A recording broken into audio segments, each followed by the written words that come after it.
Ilang araw matapos manalasa ang bagyong Tino, dinalaw ni PBBM ang Cebu. Pinangunahan ng Pangulo ang pamimigay ng relief aid sa Liloan Town at Talisay City, mga lugar na lubhang naapektuhan ng matinding pagbaha.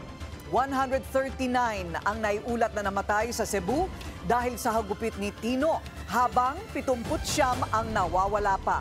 Sa kabuuan, umaabot na sa 188 ang death toll ayon sa NDRRMC. 135 ang nawawala, habang 76 ang nasugatan. Dahil sa trahedya, tila nailantad kung paano pumakpak o pumalpak ang multi-billion peso flood control projects sa Cebu.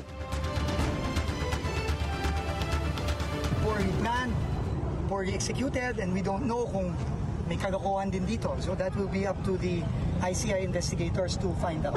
Pero definitely, kailangan may mga mananagot dito. Manatiling nakatutok sa Bilyonaryo News Channel. Sumubaybay sa aming social media accounts at mag-subscribe sa aming YouTube channel para sa mga bago at eksklusibong balita.